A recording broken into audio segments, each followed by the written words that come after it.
Hello বন্ধুরা, তোমরা সবাই কেমন আছো? আশা করছি ভালোই আছো।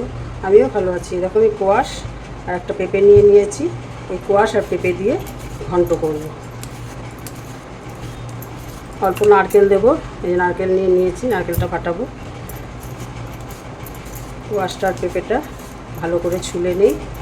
ছুলে নিয়ে তারপর এই গ্রেটারটা দিয়ে গ্রেট করে তারপর ফিরে আসছি। তারপর আমি কোয়াশ আর পেঁপে কুড়িয়ে নিয়েছি।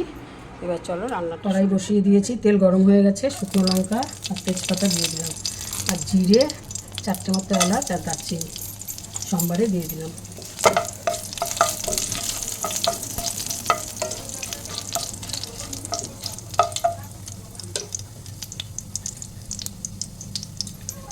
এবার আলু কেটে রেখেছিলাম, আলুটা দিয়ে দিলাম।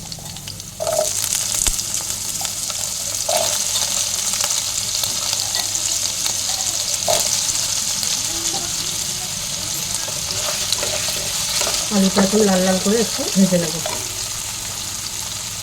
এর মধ্যে এখন আদা, কাঁচা লঙ্কা,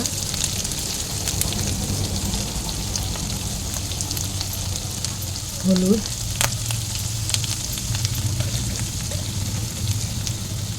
লবণ,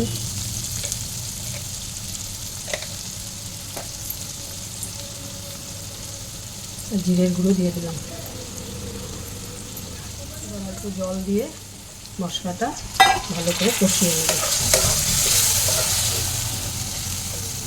কষানো হয়ে গেছে।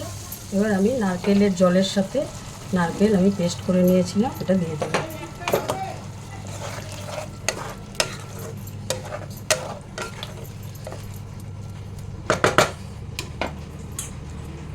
এবারে কোয়াশ আর পেঁপেটা যে গ্রেট করে রেখেছি ওটা দিয়ে দিলাম।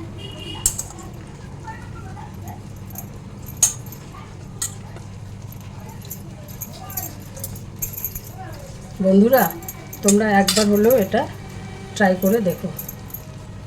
সত্যি বলছি, খেতে খুব সুন্দর হয়।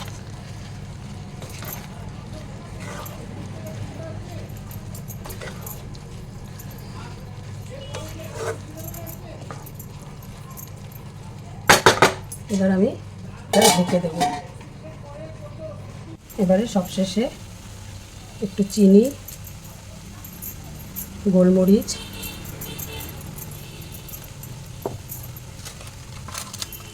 গরম মশলা,